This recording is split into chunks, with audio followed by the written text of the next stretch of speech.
Hi மக்களே, இன்றைக்கி today லஞ்சில் என்னென்னு பார்த்தீங்கன்னா நம்ம கார்டன்லேயே விளைஞ்ச பாகற்காய் இருந்துச்சுங்க. ஸோ பாகற்காய் வச்சு என்ன பண்ணலான்னு நான் யோசித்தேன். ஸோ பாகற்காய் இப்போ தான் வந்திருக்கு, முதல் முறையாக அறுவடை பண்ணுறேன். ஸோ ரொம்ப ஹாப்பியாக இருக்குது. ஒரு 5 காய் ஒரே டைம் பழுத்துது, ஒரே டைம் காய்ச்சது. ஒரு காய் மட்டும் பழுத்துடுச்சு. என் பையன்தான் பறிக்கிறான் பாருங்கள். இந்த கரெக்டான ஸ்டேஜ் இதுக்கு.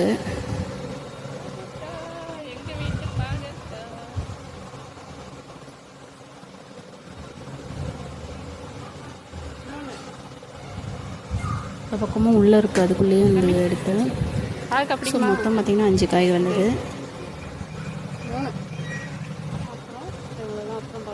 இங்கேயும் காய் இருக்குது, ராகேஷ் பறிக்கிறோம்.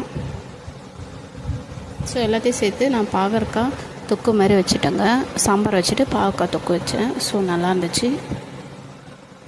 வெங்காயம் தக்காளிலாம் வதக்கிட்டு நம்ம பாகற்காய் கட் பண்ணி அதில் போட்டு வதக்கிட்டு நல்லா வதங்கின பிறகு மிளகாத்தூள் உப்பு போட்டு கொஞ்சமாக தண்ணி ஊற்றி வேக வச்சுட்டு அப்புறம் ஒரு 2 நிமிஷம் கழித்து புளியை கரைச்சி ஊற்றிட்டாங்க. கொஞ்சமாக புளி.